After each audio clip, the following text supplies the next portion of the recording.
এখনও পর্যন্ত আমার মায়ের শরীরের কন্ডিশন একটুও ভালো হয়নি। এই ভিডিও বার্তাটা আমার শুভাকাঙ্ক্ষীদের জন্য। সরকারি মাইকেল মধুসূদন কলেজ যশোর, এর অপর পাশে আমার ছোটো বোনের বাসা। আগের ভিডিওতে আমি বলেছিলাম যে ছোটো বোনের বাসায় আমি স্টে করতেছি, যেহেতু মা অসুস্থ, মার বাসায় গেলে আরও বেশি খারাপ লাগবে। আমার যে সকল শুভাকাঙ্ক্ষীরা আমার মায়ের শরীরের কন্ডিশনের জন্য আমাকে নক দিচ্ছেন, এই ভিডিওর মাধ্যমে তাদের জন্য বার্তা পৌঁছে দিচ্ছি। এভরি টাইম স্যালাইন চলছে আমার মায়ের শরীরে, তারপরেও কোনো রকম পরিবর্তন আসছে না মায়ের বডিতে।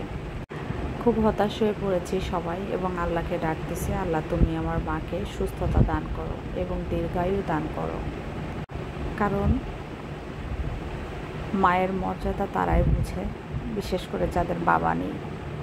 অ্যাকচুয়ালি ভয়েসটা দিতে আমার খুবই কষ্ট হচ্ছে, আমি জানি না আমি কি বলবো। আমার মনে হয় আমি পৃথিবীতে একজন কুলাঙ্গার সন্তান। আমি চাইলেও আমি আমার মায়ের কাছে থেকে আমার মার সেবা করতে পারি না, বা আমার মার কাছে এসে 5 দিন বেড়াতে পারি না।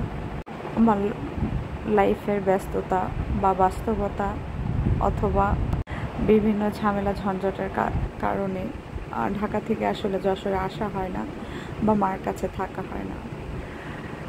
তো আমি এখন চলে এসেছি মার জন্য ম্যাক্সি, পেটিকোট এবং বেডশিট নিতে। থাকা হয় না, এক তো যশোর খুব লং টাইমের পথ, লং টাইম বলতে আধা ঘন্টা 1 ঘন্টা না, 3-4 ঘন্টার পথ। দ্বিতীয়ত হচ্ছে যাওয়া আসা মিলে একদিনের বেশি লেগে যায়। সব কিছু মিলে ইচ্ছা থাকলেও উপায় হয় না। বাট অনেক দিন পরে মাকে দেখতে আসছি, কখনো ভাবিনি যে এভাবে হসপিটালে দেখতে আসতে হবে।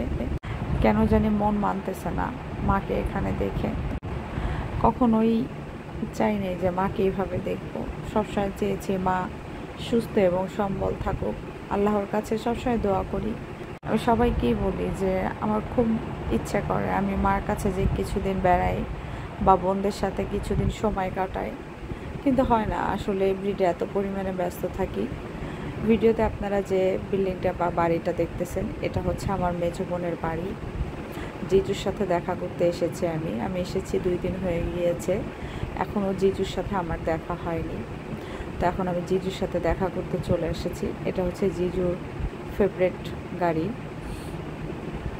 তো ঘর দোর অগোছালো, যেহেতু আমার বোন হসপিটালে। আর আমার মা যখন বেহুশে পড়েছিল, আমার মেজো জিজু এবং বড় জিজুই কিন্তু আমার মাকে অ্যাম্বুলেন্সে করে হসপিটালে নিয়েছে। অনেক কৃতজ্ঞ এবং ঋণী আমি আমার জিজুদের কাছে বা বোনের হাজব্যান্ডদের কাছে, যে তারা আমাদের জন্য এতটুকু করেছে। পুরা বাসা দেখুন বোনের অগোছালো। বোনের 4টা বেডরুম, 4টা বেডরুমের একই অবস্থা। মা যদি অসুস্থ থাকে, আসলে ঘর সংসারের জায়গায় থাকে না। প্রত্যেকটা সন্তানের কাছে তার বাবা মা খুব প্রিয় এবং পছন্দের। তো মেজো জিজুর সাথে দেখা শেষ করে আমি এখন চলে যাব।